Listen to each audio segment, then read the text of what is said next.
Hey guys, welcome back to the Pulling Curls podcast. Today on episode 228, we are talking about sleep and sleep after baby and getting 4 hours of continuous sleep. So let's untangle it. Hi, I'm Hillary, a serial overcomplicator. I'm also a nurse, mom to 3, and the curly head behind Pulling Curls and the Pregnancy Nurse. This podcast aims to help us stop overcomplicating things and remember how much easier it is to keep things simple. Let's smooth out those snarls with Pregnancy and Parenting Untangled, the Pulling Curls podcast.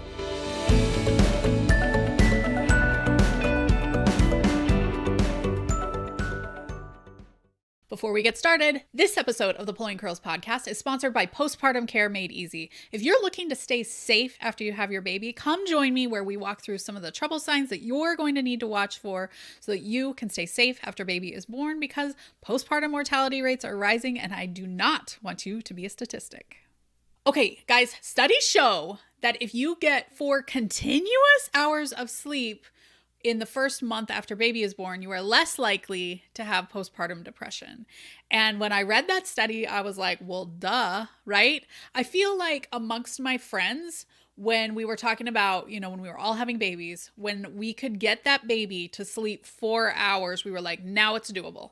Now I feel like I can live my life if I can just get 4 hours of straight sleep, right? Which in general is like baby sleeping 4.5 hours almost, because by the time you lay them down, then you like put away the bottle or you, whatever you're breastfeeding this, then, but a baby can get 4 hours of sleep, like you can handle that. And as moms, we've all felt like, yes, this is the answer.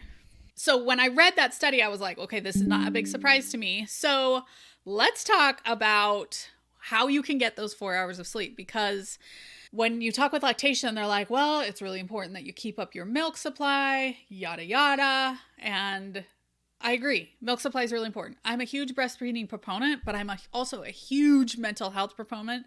And mental health issues are the number one reason for mortality during pregnancy for women in the United States. So if we can do something as simple as getting sleep to prevent it, I'm here for it. Let's figure out how to do it. Okay, let me also stress that this was after like 1 month, right? If we had had a whole month going where we weren't getting 4 hours of continuous sleep, that is when the trigger started that you were more likely to get postpartum depression, which makes sense because in those first 2 to 3 weeks, it is just a crapshoot. We don't know what baby's doing. We don't know what we're doing.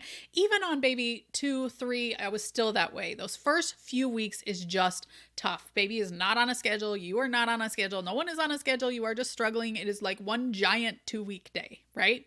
So you have to go in planning on that, planning on those sleepless nights for the first couple of weeks. But when you go into week 3, you really need to start thinking, okay, I need to start prioritizing 3 hours of sleep, which the good news is by that point, your milk supply should start to stabilize a little bit. And you shouldn't be having to do things to make your milk supply come in better and better, especially during the night. You can focus on those activities during the day. The first thing you need to do is during pregnancy, I would encourage you to talk with your partner about how you can make this happen for both of you, because it is important that both of you are getting those 4 hours of sleep. Now, we tend to let the partner get those 4 hours of sleep, and that is not doing us any favors. We need to make sure that we are both getting 4 hours of rest at night. So what are you going to do for it? Talk about it while you're pregnant so you have a plan going in about how you're both going to be able to get rest. And sometimes when I bring stuff up to my husband, we're looking at it as a team instead of like at each other. Like you get so much sleep and I don't get any, and then you're conflicting, versus if you're going for the problem straight on, it really helps. And sometimes my husband has ideas that I wouldn't have had because I'm only looking at it from Hillary's way and he is looking at it from a different way. The second thing to do is decide what you are planning to do if baby needs to eat during those 4 hours, because obviously you aren't going to sleep with earplugs and a sound machine at 400 decibels and just let baby scream while you're getting those 4 hours of sleep. The idea is that one partner is kind of taking that shift. That doesn't mean that they can't sleep during that time frame, but that means that that's their 4-hour spot to monitor, right? How are you going to feed baby during that time? So you can either A, pump breast milk so that you have that on hand for baby, or B, use formula.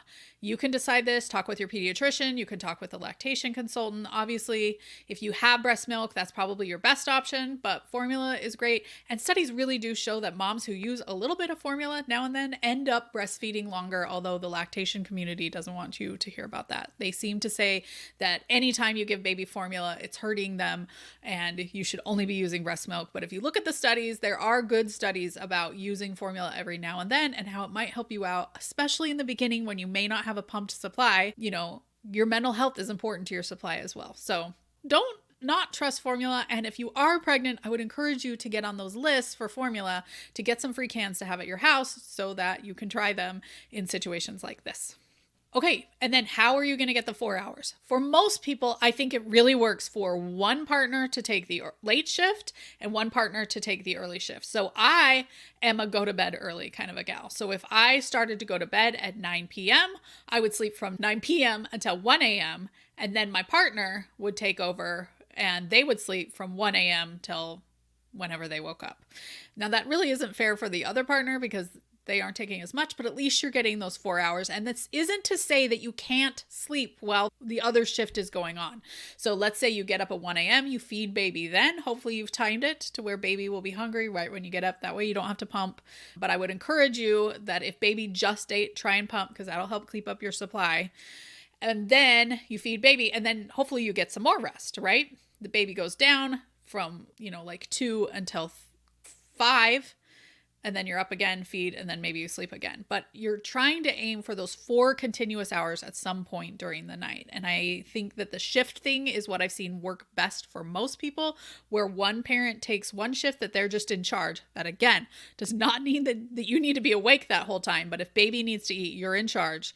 And then the other one takes another shift where they're in charge for those 4 hours. And if both of you are late owls, then maybe you alternate the early morning shift or you figure out something that works for you. I will say that when I have babies, a lot of times my circadian rhythm goes different. So even if I was a night owl, which I was before I had kids, I am no longer a night owl after that baby comes. Mostly I just want any form of sleep I can get. I'm not an owl anymore. I'm just like a recluse who just wants sleep.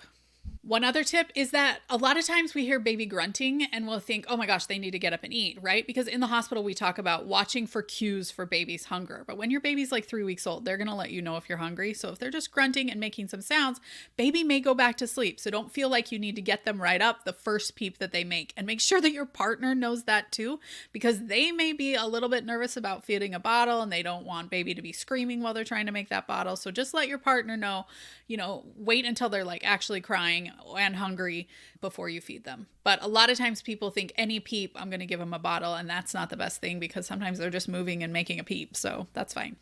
And finally, because I'm the pregnancy nurse, I need to remind you guys that co-sleeping is not the answer to this. In fact, co-sleeping, you may end up getting even worse night's rest because A, you might be concerned, as you should be, about hurting the baby as you're sleeping, which may decrease how well you sleep during the night. But also, any peep baby makes, a lot of times you just pull out your boob and stick it in their mouth, which again decreases how much continuous sleep you're getting. Also, I am just not a fan of co-sleeping. If you've seen the outcomes of poorly done co-sleeping, you would not be a fan of co-sleeping either. You guys can always choose what you're going to do on your own, but I am not a co-sleeping fan and I will never support it in any of my groups.